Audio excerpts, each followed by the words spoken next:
Okay, it is 6:04 on Tuesday, April 18th, 2023. I'd like to call the 6 p.m. public hearing to order for zoning case 2023-02Z. Mr. Yu? Thank you, Madam Chair. Case 2023-02Z, it's a request for a zone change from F light industrial to DD planned multifamily SPUD. The applicant is Capital Investment Development Group, LLC. Subject properties are their Grooms and East Kemper Road properties with the parcel ID. The root parcel ID is 06001400, with the end parcels being 200, 011, 012, 014, and 017.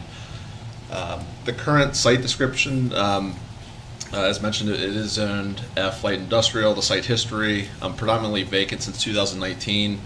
Prior to 2019, there were various odds and ends light industrial uses and a trailer park use on the southern end of the property closest to Blue Ash.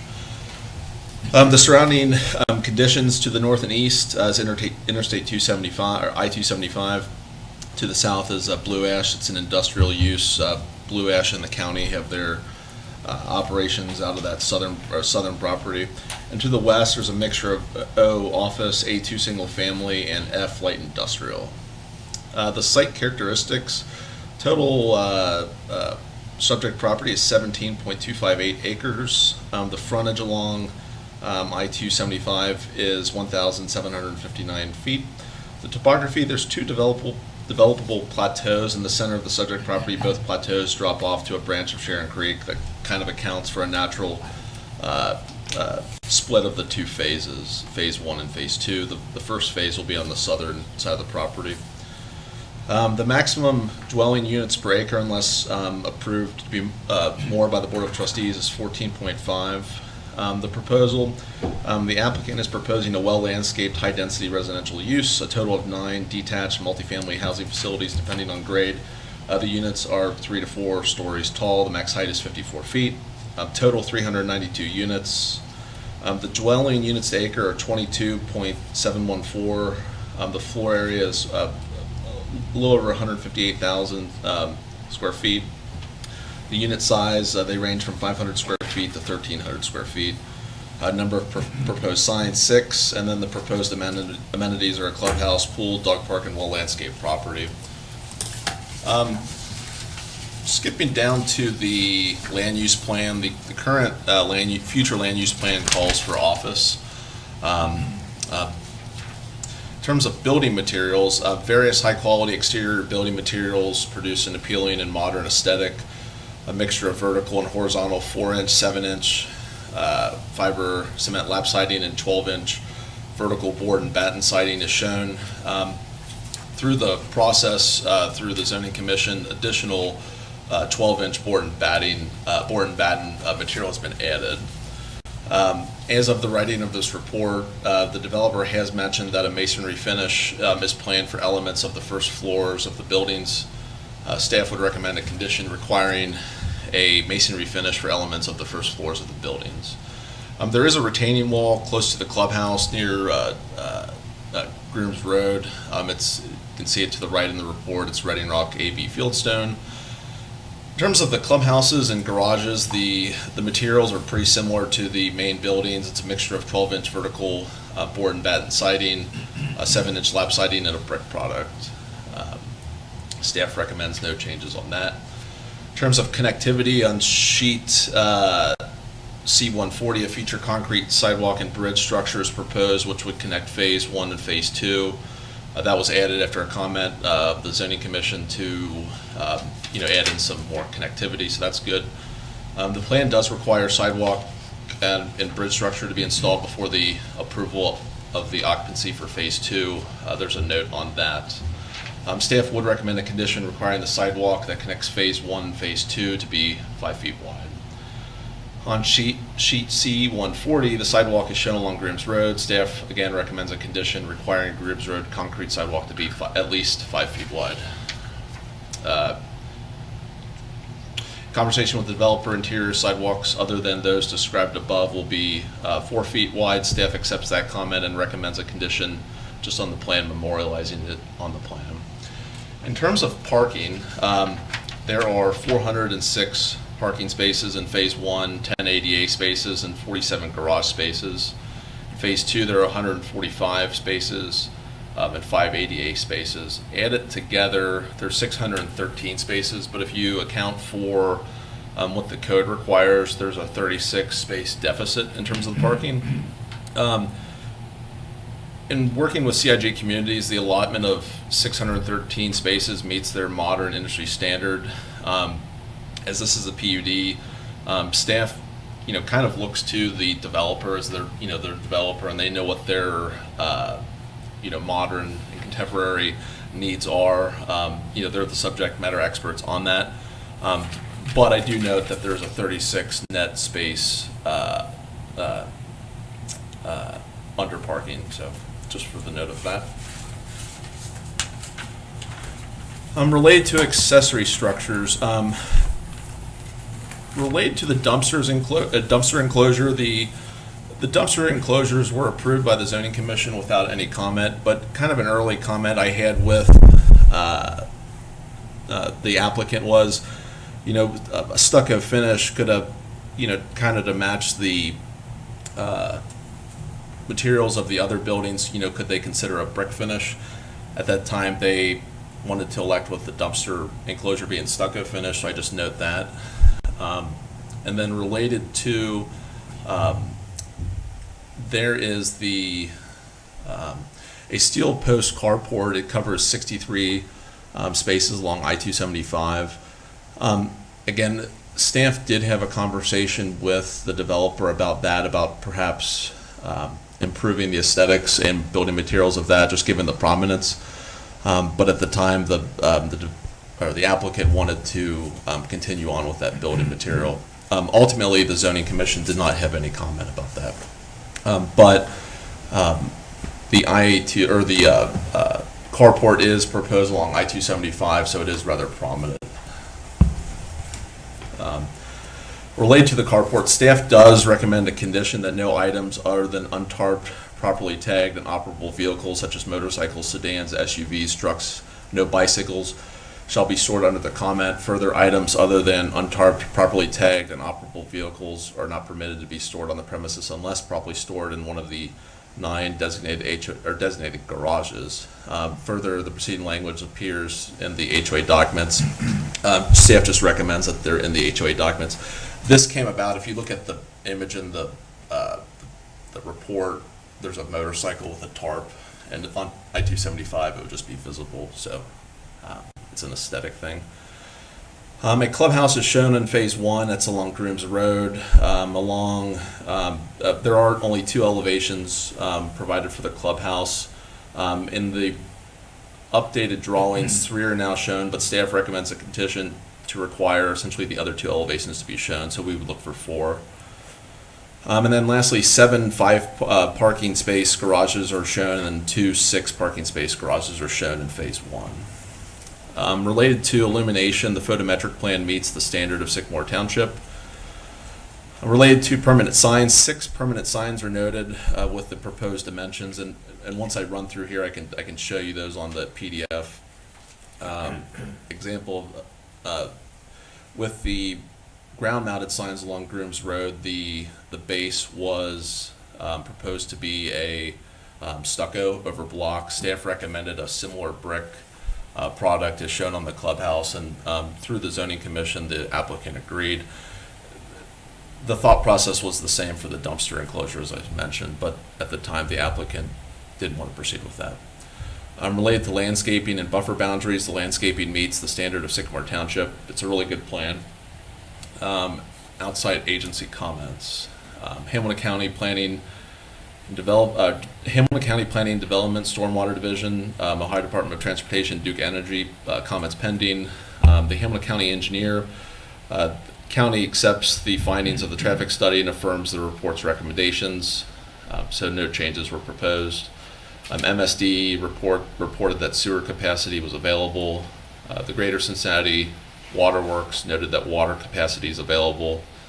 The Hamilton County Soil and Water Conservation District called for conditional approval subject to their standard comments. Sycamore Township Road Superintendent had no concerns. The Sycamore Township Fire and EMS Department had the following questions. One was about elevators.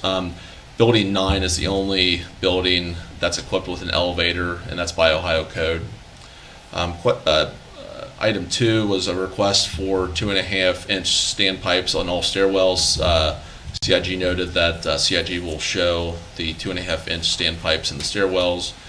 Then item 3 was a request about fire department connections. CIG noted that the FDC fire department connection can be located on the bump out between the building and the front out by the driveway curbs. Plans will be updated using the FDC symbol. With that, I summarize a lot of the comments I made. I don't know if I have to go through those again, and then I recommend the conditions in the recommendation. In total, at current, there are 12 proposed conditions. Number 1, the Grooms Road concrete sidewalk and the sidewalk connecting phase 1 and 2 shall be 5 feet wide. A note shall be at least 5 feet wide. Mr. James noted that adding the word "at least" might be a good proposal. A note shall be added to the plan that all other sidewalks in the development must be at least 4 feet wide. 2, all 4 clubhouse elevations shall be shown on sheet A301 prior to the approval of the zoning compliance plan. Item 3, no items other than untarred, properly tagged, and operable vehicles, motorcycles, sedans, SUVs, trucks, and no bicycles shall be stored under the carports. Further, items other than untarred, properly tagged, and operable vehicles are not permitted to be stored on the premises, so the other parking areas, unless properly stored in one of the 9 designated garages. Further, the preceding language shall also appear in the HOA documents. The HOA documents shall be provided to the approval, or shall be provided prior to the approval of the zoning compliance plan. Condition 4, a real brick base shall be implemented on the base of the monument signs instead of the proposed stucco. Condition 5, a masonry finish for elements of the first floors of the multifamily buildings shall be implemented. Condition 6, the implementation of applicable fire department comments. So basically comments 2 and 3 shall occur or shall be implemented. Item 7, the site shall not be utilized for further telecommunication towers in the future. In addition, if the current tower on the site is voluntarily removed, it does not constitute an entitlement to a legal nonconformance. Condition 8, the site shall not be used for off-site advertising such as billboards in the future. Item 9, the pool gate latching height shall conform to the standards specified in the Sycamore Township Property Maintenance Code. Item 10, this was one that the Zoning Commission wanted MSD correspondence noting that a lift station is no longer required shall be furnished prior to the approval of the zoning compliance plan. Condition 11, all signage on the subject property shall not have any flashing or moving light components. The illumination shall be static. Again, that was a zoning commission condition.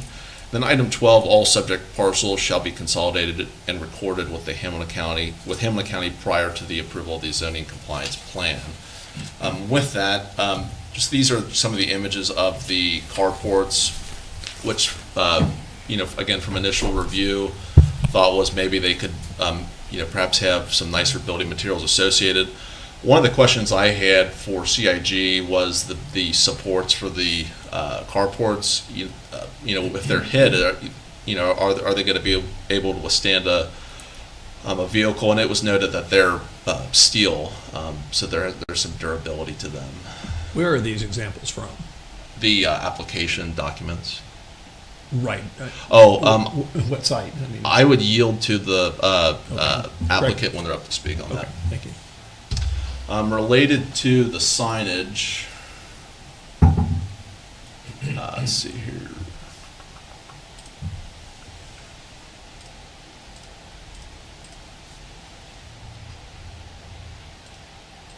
If I can get there.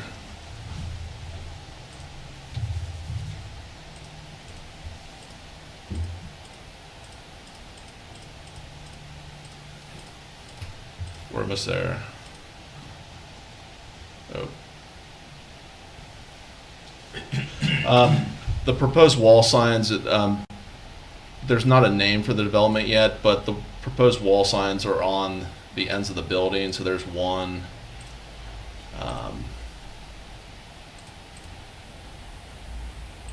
Let's see here. Then I can pull up the map. That there's another.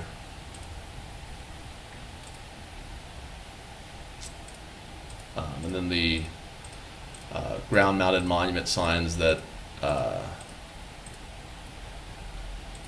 Sarah, I'm not sure what slide those are on, but those are in the report. Mr. Sarah, do you know what slide by chance that notes where the sign locations are? I'll kind of point to it. There's one. There's two ground-mounted signs down here. There's one ground-mounted sign up here. There's a wall sign on this side, a wall sign up here. That's 5, and I think there's a second ground-mounted sign over here. Is that right? That's 6. So that is that. With that, are there any questions? While you've got the map up, where is the current telecommunications tower there? Right up here. Up there, okay. How tall is building there? How many stories?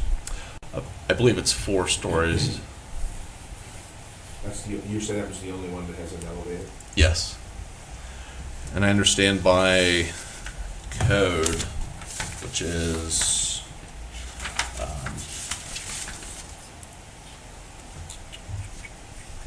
OBC section 1009.2.1, the other 8 3-story buildings do not require elevators.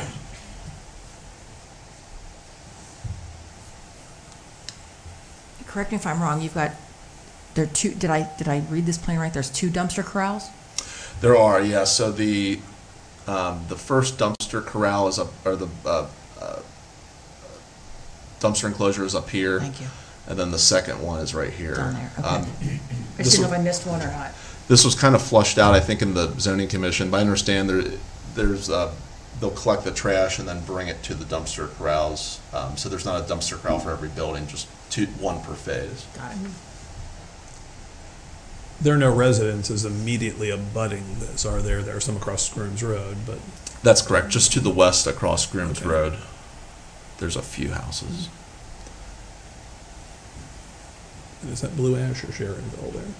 To the north, it's Sharonville. To the southwest and south, it's Blue Ash? Blue Ash. The house is right across the street, our township. They are, okay. And then I did actually have one letter of correspondence of support. Ranjit Sharma with Copper Creek Homes. I believe they have 2 parcels in Blue Ash, but he notes that we fully support the development and think it would be really good for the community. What did the zoning commission have to say about this? It was approved with a 5-0 vote with a number of conditions.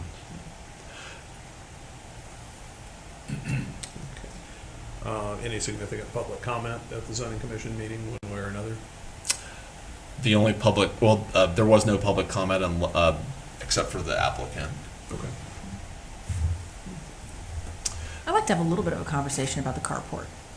That's the only thing I'm struggling with. In my mind, it's not as aesthetically pleasing as it could be.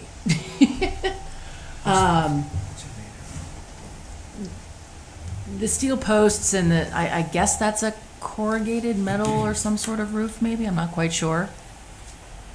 It just feels like that if the rest of the project is a modern farmhouse style architecture, that we could do something with that carport that would make it feel a little less institutional and feel a little more like even if it's just a pitched roof and some gables or something to make it feel a little more cohesive with the rest of the development and, potentially the dumpster corrals and some of the other things that we've paid, or the dumpster enclosures that we've paid a particular level of attention to.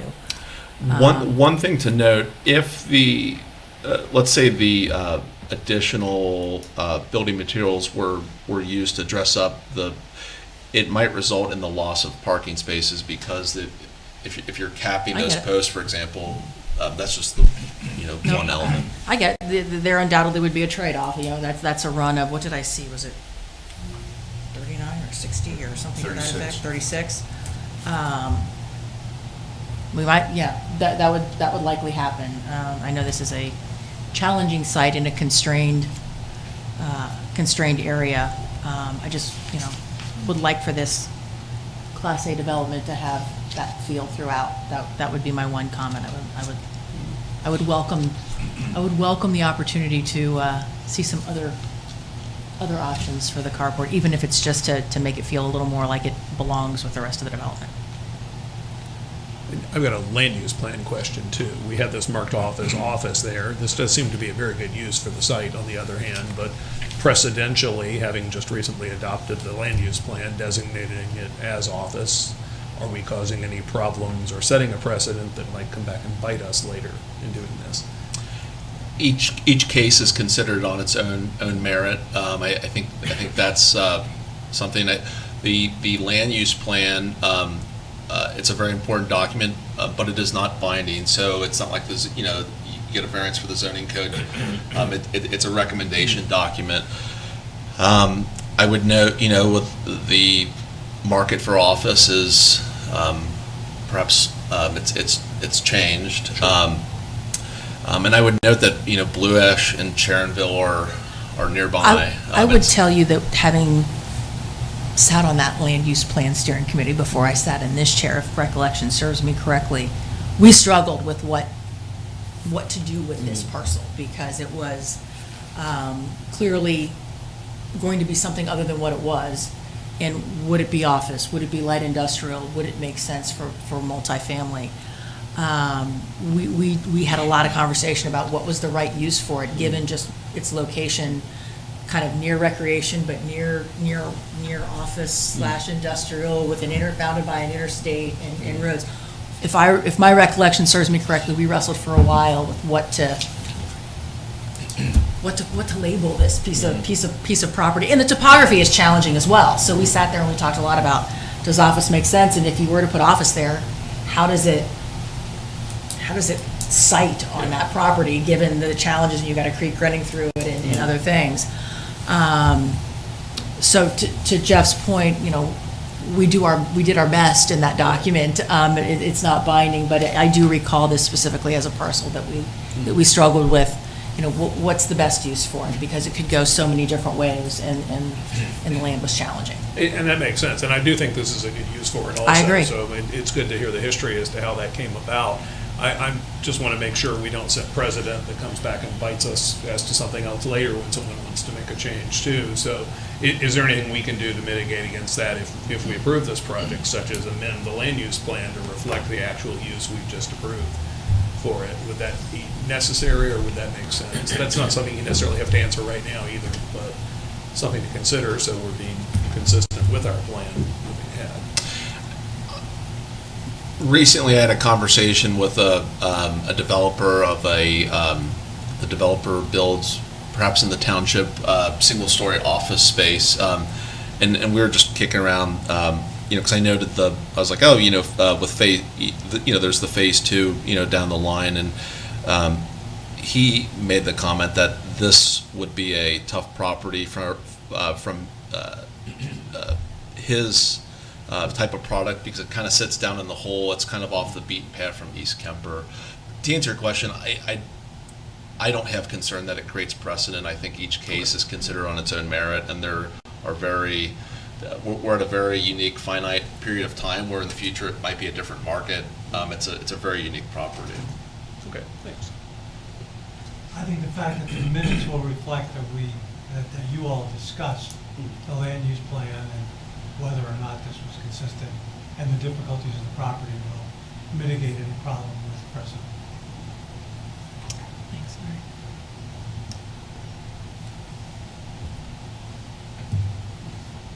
It's exciting. With that, if you don't have any questions, that's all I have. Thank you. Thank you.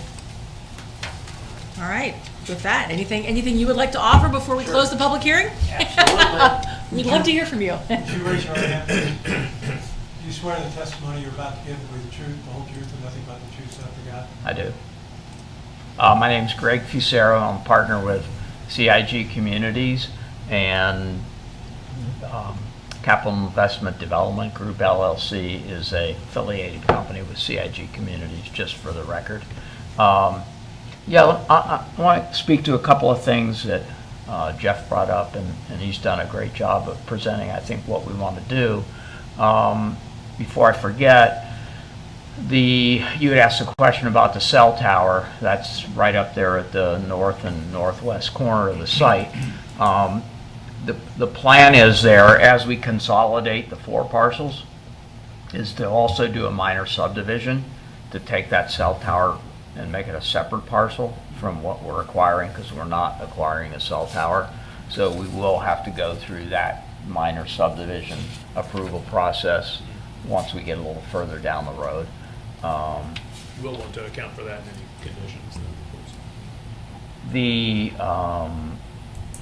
question or issue, not issue, but just as some background on the sanitary sewer, we originally thought that we're going to have to do a lift station based on the county MSD telling us that there was not enough capacity in the lift station that's existing there. When we finally met with MSD, it became apparent that I think all but the clubhouse and maybe the northernmost 3 buildings in phase 1 can actually gravity feed into the existing sewer along grooms, which is great. And there is capacity for the other 3 buildings in the clubhouse and the existing lift station. So we will not have to do a lift station, which is generally good for everyone. And the county does own the one that's there, and so they'll continue to maintain that. With respect to carports, so those photographs are from carports that are at a property called Avalon at the Point, which is a development we did in Eastgate, and for that market is very A-plus property. The carports are really unobtrusive. If we did a different design, we will lose parking, and we cannot lose parking.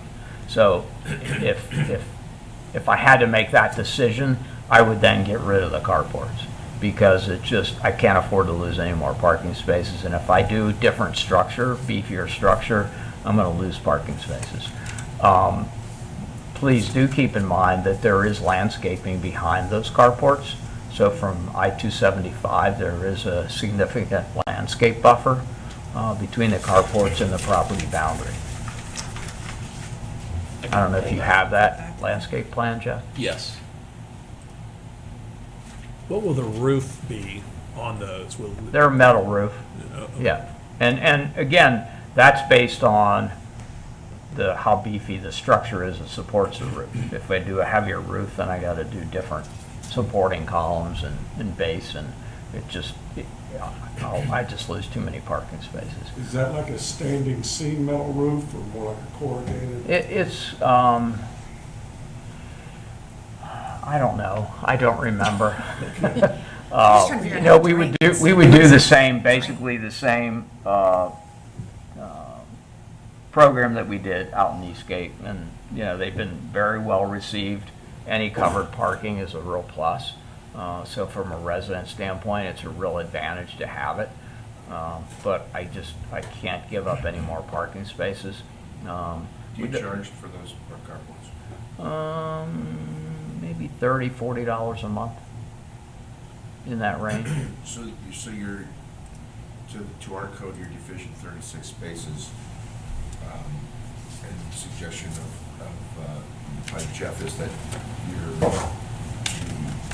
you understand the market is a little different. You have 1 bedroom and you have 2s and 3s. But you also have efficiencies, I think, or what did you? I have studios as well. Studios, yeah. Efficiency studios, yes. Let me see if I get the And count. so our code may actually exceed the number of spaces you actually need. That's correct, it does, yes. But I was wondering, I know that up in Deerfield, they have a couple of different apartment complexes that have garages. and then they rent a garage, I think they get a lot of money. Yeah, we're gonna have 46 garages, I think, on the site as My well. question would be, is it possible to replace those carports, even though you're deficient? Obviously, you're gonna lose additional spaces, that it'll have less than 63, but would it be more beneficial to you, because I think with consensus, maybe it might be more beneficial from a visual standpoint? Yeah, the problem is that I get to a point where I lose residents because I can't provide sufficient parking. And I want to know where you were at. Yeah, no, we're where we need to be. I just can't knock any more parking out, because then I'm gonna have issues renting. Gotcha. And then I'm gonna have people parking where they shouldn't park, and I'm gonna have cars along Grooms Road, and, you know, Safety issue, the whole thing, I get it. right, and so it That's why I was really, trying to nail that down. If 36, being deficient 36 spaces was not an issue, if you were deficient 46 spaces or 52 spaces, would that also not be an issue? Or you're saying you're at the 39 or threshold 40. right now? I'm just, I mean, it's not an exact science, Got it. but Totally get it. but we, you know, we're putting as much parking as we can on the site. I mean, historically, the thinking is that you're providing one space for one bedroom, 2 spaces for 2, and maybe more than that for 3 bedrooms. And we're not near that. We're at, you know, about 1.5, 1.6 spaces per unit. And in an urban setting, I can probably get away with less, you know, with less parking. But I don't have any other options here. There's no shared use like there is at Kenwood, for example. You know, we have a great shared use kind of situation that will, you know, allow us to not park everything fully, but based on the fact you got different people coming in at different times, it works. And even then you go downtown, the Blonde, which is a new development that North American Properties did, is 0 parking. And it works because there's 2 parking garages and 4 surface lots within a block of it. I was just trying to find out what that. Yeah, no, actually, what's that I would be very uncomfortable if we lose any more parking spaces. We're actually gonna lose probably 4 more spaces. We just not realized, but had the discussion today. We have to have, for each type of parking we provide, we have to have 2% of those spaces be handicap accessible. So garages are different than surface parking, so 2% of the garages now have to be 14 feet wide instead of 11. Carports are different than surface parking, so 2% of those have to be 14 feet wide. So we're going to lose 3 or 4 more spaces, and we've been eating away at parking spaces to the point where I'm just uncomfortable. It would be a huge concern for us to lose any more spaces. Mr. Fusier, the PDF is not letting me zoom in, so I can't see the exact total for phase 1, but it looks like there's 200 one-bedroom units in phase 1. Is that correct? That's about right, I think, yeah. So in the deficiency is in phase 1 and phase 2, the northern part, you're over park, but for our code, for 1-unit apartments, it requires 1.5 spaces for a 1-bedroom. You know, if there's 200 units, or, you know, what percentage on any given night are going to have another person at their place, you know, with the, you know, to require that extra. They're only allowed a half a person, that's all they get. Just one person. Where do all the saying. DoorDash drivers park? Right. It's just, you know, in this location with no other parking in the immediate area, Yeah. it's I just get it. critical It's a to difficult our site. being It's a able to lease constrained site. units to have sufficient parking. And we have about the same, I say we sold that property, but we had about that same ratio at the Eastgate property, and we were doing fine, but it was stretched, it was pushed. We had some people that were parking along, you know, the drive aisle, and so in a suburban setting like this, I can't get any lower. And normally, appreciate the you would be explanation, up here really. asking for more parking. So anyway, that's that's the reason that we're, we kind of basically have that structure. And again, it will be, as you can see from the landscape plan, it will be shielded from I-275. So do you have a landscape plan? Yes, here's the northern segment of the landscape plan. There's a number of trees and bushes, and it is compliant. And as you head further south, there's another segment of it. You can see it's heavily populated with trees and bushes and shrubs. And as you head further south, you can see a little segment up in the top right corner, and then that's the end of it there. And of course, the detention basin is at the southern end of the property. And then down here, this is existing brush that is got to be left as is. Yeah, that's right. There's also a retention basin there. Oh, it's retention, not detention. Yeah. Retention. Yeah. One other point related to storm, there is a regulated stream that runs through the middle of this property, and we've gotten approval from the Corps to develop around that stream. We aren't disturbing it at all, but we did have to get Corps of Engineers approval to develop around it. So we do have that in hand. I think it's a great creative use for the property. I do too. Yeah, I mean, we're really excited about it. As Mr. Weedman knows, we looked at this site 10 years ago. Wow. And then it just kind of went a different direction. But yeah, we liked the site for a long time. So we're excited about it. And we are pushing ahead as hard as we can to get to a point where we can hopefully maybe start construction this year. Exciting. That may be optimistic thinking, but that's our objective. Other questions of me? Oh, good, thank you, I appreciate it. Thank you. Yeah, thanks. Oh, Metropolitan Sewer District, it says here, report sewer capacity is available. Pump building sewers will likely be required. what? It says pump building sewers will likely be required. Yeah, that's not the case. That should have been updated. I apologize after the zoning commission meeting, but it's no longer. That Clarify that. that was the comment of the MSD, but I guess it's been updated since. Okay. Yeah, they gave us a capacity number, then they gave us a different capacity number, and based on that, we said, well, we got to meet with these guys and find out what's going on. So at the end of the day, it's great because we don't have to put another lift station in there. That's great. Okay. I have no questions. Thank you, sir. Appreciate it. Thanks. Thanks. Thank you. Anything else here before we adjourn? All right, the public meeting is adjourned at 6:42 PM. We'll resume at 7 PM for our regular trustee meeting. Thank you.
7 p.m. on Tuesday, April 18th, 2023. I'd like to call the 7 p.m. Regular trustee meeting to order, please. Everyone could please rise for the invocation given this evening by Mr. Kellums. Callums. And this was supplied to us by Bethel Baptist. Heavenly Father, we gather here today to perform the functions related to governing the people of Sycamore Township. We ask that you would be present here this evening by your Spirit to guide our discussion, to give us wisdom and discretion, and to allow us to accomplish your will with one accord. We ask your blessing not only on this meeting, but on the people of Sycamore Township. It's in your name we pray. Amen. Everyone could please remain standing for the Pledge of Allegiance. Pledge allegiance to the flag of the United States of America and to the republic for which it stands, one nation, under God, indivisible, with liberty and justice for all.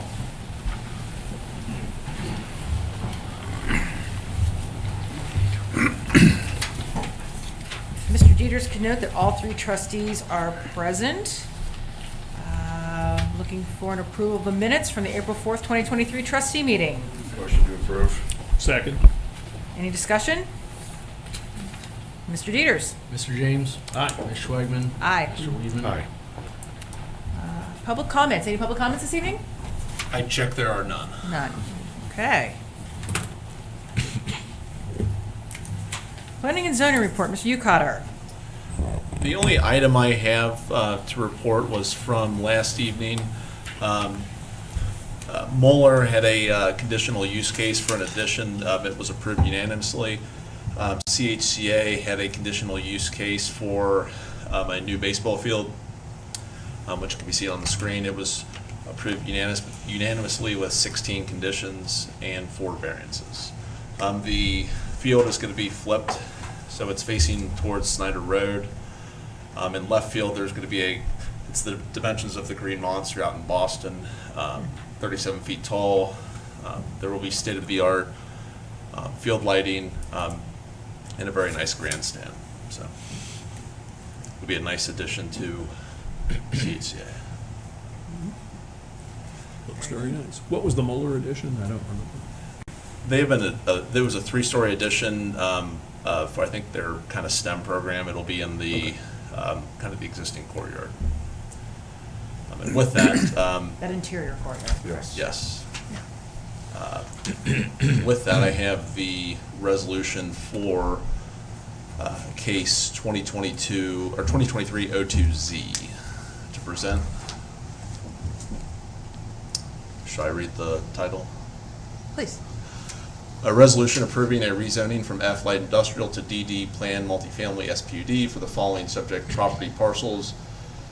With the root parcel being 060001400, with the last part of the parcels being 200, 011, 012, 014, and 017 for CIG Communities LLC in Sycamore Township, Ohio 45242, and dispensing with the second reading. Motion to approve. Second. Any discussion? Looks like a very nice project. Our project, we had a public hearing about it earlier. Looks like a good use for that property. Roll in there. Mr. Weedman? Any discussion? I'm saying as little as possible. Okay, thank you. All right, we had a lot of discussion about this earlier this evening. No further discussion. Mr. Dieters, would you like to call the roll? Mr. James. Aye. Ms. Schwagman. Aye. Mr. Weedman. Aye. With that, that's all I have. Very good. Thank you. Congratulations, Mr. Pissarro. Welcome back to Sycamore Township. You should really move here. I said welcome, well, I guess you never left, I guess, yeah, welcome back again. You just need to give up on Madeira and relocate your residence here too. So. I would like to do that. Maybe you could annex now. Oh, there you go. There you go, oh boy. It'd be much better run. We need legislation boy. change for that. Ooh. See ya. Bye. Bye. With that, the Sheriff's Patrol report. I don't have anything tonight. All right. Okay. Then that takes us over to Chief Penny, EMS and Fire report. The only thing I have to report is we completed the Medicare audit and we submitted it and they accepted it, so we're done with that, hopefully. Very nice. Congratulations. That's great news. Big task. Roads maintenance and recreation report. Mr. Rudolphschaffer. Yep. Good evening. Just a reminder, document destruction for residents only is this Saturday, April 22nd, 10 a.m. to 2 p.m. behind the administration building here. Our South Trash Bash is Friday, April 28th, noon to 4, and Saturday, April 29th, 8 a.m. to 4 p.m. at Bechtold Park. Quick update on the couple road projects. The Montgomery Road Sidewalk Project construction is scheduled to begin in mid-May. Project information letters were sent out to the abutting property owners. Gideon Lane Culvert improvements. We had the pre-construction meeting a couple weeks ago. Construction is scheduled to begin in July. I do have one resolution for the trustees to consider. A resolution authorizing a contract with Carpenter Marty Transportation, Inc. for engineering services for the Frayne Lane and Marieview Court Culvert Project, dispensing with the second reading and declaring an emergency. Motion. This is one that I talked Yep. to you about before, and I placed a map at all of your seats so you could remember the area that that is taking in. Quite an extensive area. This is the one that runs under the garage, is that correct? That is correct. Okay, I'll second Mr. Weedman's motion, but we haven't done that yet. I'd just like to add the design price shall not exceed $20,864. And you're going to find us some really good grant money to actually build this, right? Yes, we should receive some. He's That's the scouring goal. as we speak. Any additional discussion? Hey, Steve, the Yes. Gideon project, Yes. so were the utilities out there Any further realigning where they're? discussion on this resolution, sir? Oh, I'm sorry, Any discussion on this resolution? there is none. There's none. You are good. Okay, well, let's get to the resolution. Mr. Dieter, would you call the roll? Mr. James? Aye. Mr. Schweigman? Aye. Mr. Weaver? Aye. Steve, Yes. that Gideon project. We had crews out there realigning the utilities, is that correct? Yeah.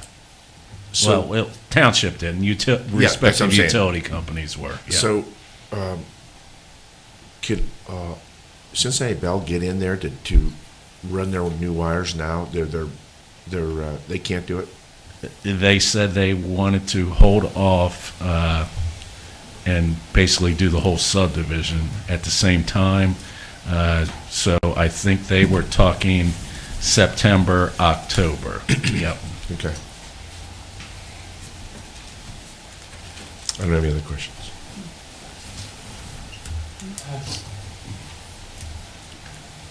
All right. Yep, that is all I That's have. it? Yep. Okay. Law Director report. I have nothing to report. Oh, my goodness. We like Got a that. quiet crowd this evening. Well, I spoke too soon. It's the Mr. Kellum's administrator report. All right. First thing I have is I'd like to ask for a motion to advertise for for the fiscal officer assistant position. We would like to get moving on that. I move we advertise for the fiscal officer assistant position. Second. Any discussion? Mr. Dieters. Mr. James? Aye. Ms. Schweigman? Aye. Mr. Weedman? Aye. Next, I don't know if you all got this email or not about the annual township meeting, but that is coming up at the Grove on Witten Road on Thursday, April 27th, 7 to 8:30 p.m. So if you would let me know, I could make RSVP for everyone that wants to go. That'll be in conjunction with the Hamilton County Township Association. We do have a couple of agenda items, I think. Mostly one's membership, one might be, there's one other item, I can't think of it now, baby boxes maybe. And we also, just along with that, we have another one, I think we're going to do a joint with Municipal League in June as well. and I will be attending. You will be. Yeah. I plan to also. I will be out of town, unfortunately. Are you going to? Had I known, I could have scheduled differently. Right, it did. You can send a substitute.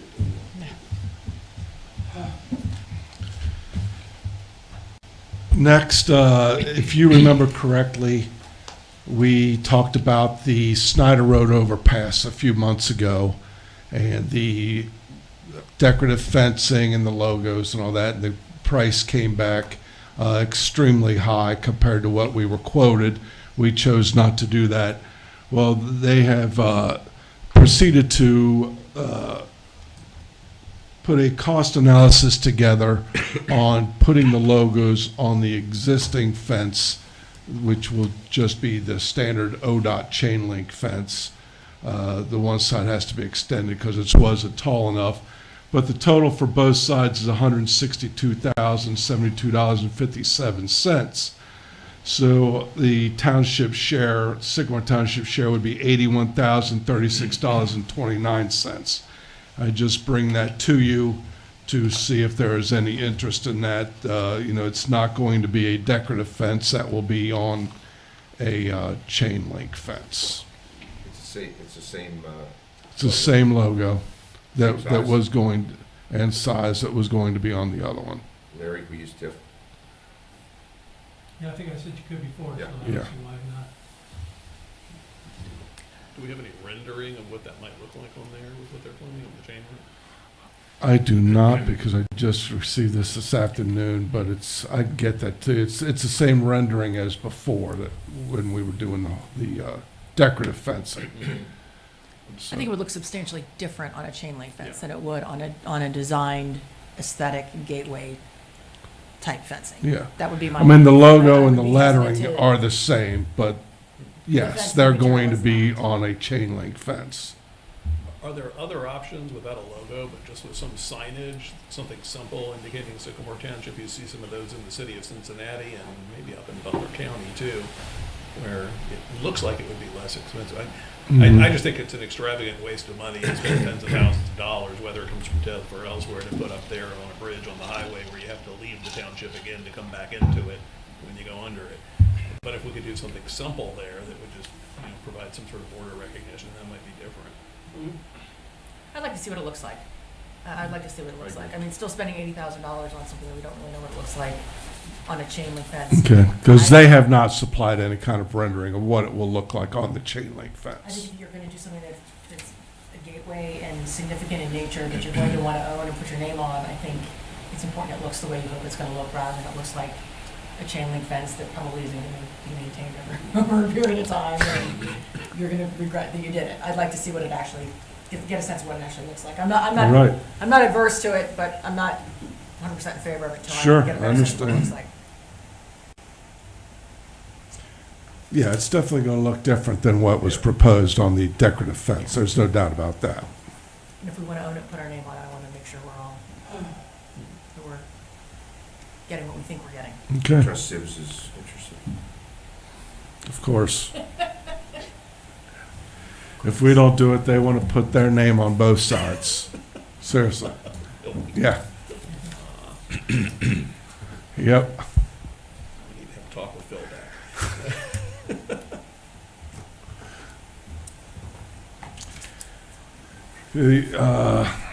The only other thing I have are purchase orders over $5,000 for tonight.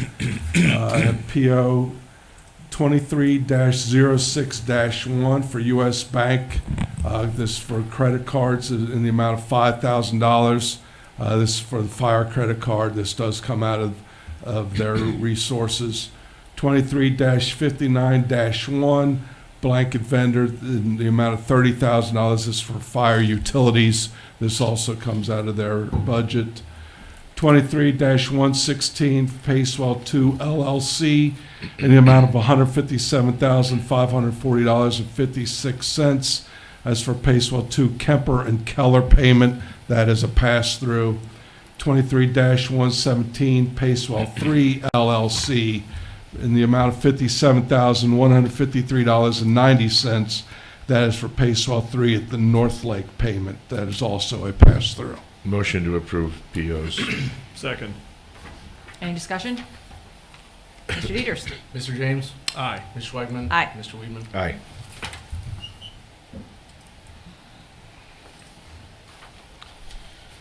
That is all I have, ma'am. All right, trustee comments. You got fiscal officer report? Pardon? Oh, sorry, fiscal officer report. Yeah, we had cash receipts of $541,460.32, disbursements of $727,727.46. A complete listing of the disbursements and cash receipts can be found in the packet. Motion to approve. Second. Any discussion? All right, Mr. Dieters. Mr. James? Aye. Ms. Schwagman? Aye. Mr. Weedman? Aye. I don't have any comments. Okay. Mr. Weedman has no trustee comments this evening. He's got a deep FM voice today in the meeting here. You do. How about Mr. James? Any comments? Tom, I hope you feel better soon. I'm sorry you're under the weather there with that. I wanted to just recognize one of our residents and something that's going on now because of something that happened. Dr. Edmund Hooker, Eddie, who lives in the Sturbridge neighborhood, who I've known for a long time. Our sons were in school together. He saved a life on a flight in March. He's a professor at Xavier and a doctor, and someone was having a heart attack, and he put him down on the floor of the plane, and with another doctor who was on the flight also did CPR and got the guy back to health. And so it's a nice thing to have had that happen, of course. It's great that one of our residents was able to do that and save a life. But he's passing it on a bit, too, because now their neighborhood association is sponsoring 2 different CPR training events for residents in Sturbridge and others in the community. So that's a great thing. It's some great training to see going on, and I just want to recognize that. So that's all I got. That's terrific. As per our agenda, other announcements from the township. Mr. Rudolphschaffer already mentioned the document shredding that's coming up, as well as the North and South Trash Bash coming up. For all other scheduled events and meetings, please see the published calendar. We hope everyone is enjoying the lovely weather out in the spring. I think that's all I have as far as announcements. That being said, I'd like to adjourn into executive session as permitted by Ohio Revised Code Section 121.22 G1 to consider the employment and compensation of a public employee. Second. That's a motion, right? That would be a motion. Sorry, that would be a I motion. thought she said that, did you? Sorry, I said I would just like to adjourn into. Oh, I would like to sorry. move to adjourn into. It was a nice executive motion. I'll make a session. second on that. All in favor? Aye. Aye. Aye. It is 7:18. We'll adjourn into executive session. Who would you like to have join us in that session, Mr. Hills? 3 trustees, Mr. Dieters, Mr. Barbier, and Mr. Penny, and myself. Very good. We shall return.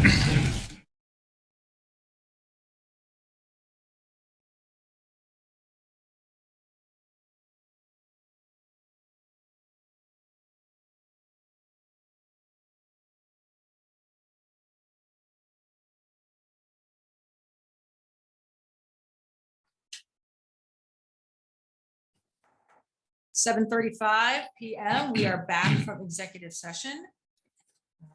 I am looking for. Roll call. Sorry, I always forget roll call coming back. Thank you. I appreciate that. Roll call, please, Mr. Dieters. Mr. James? I am here. Ms. Schwagman? Mr. Present. Weedman? Present. Motion to hire Joe Henderson as a part-time fire inspector. I'll second that. Any discussion? Mr. Dieters. Mr. James? Aye. Ms. Schwagman? Aye. Mr. Weedman? Aye. And I'll make a motion to adjourn. Wait, No, I have a Oh, I'm resolution. sorry. Okay. A resolution setting the rate of pay for a newly hired township employee. This is for Joe Henderson at $27 an hour. Motion to approve. Second. Any discussion? Mr. Dieters. Mr. James? Aye. Ms. Schwagman? Aye. Mr. Weedman? Aye. And I will make a motion to adjourn. I'll second. All right, any discussion? All in favor? Aye. Aye. We are adjourned, 7:36 p.m.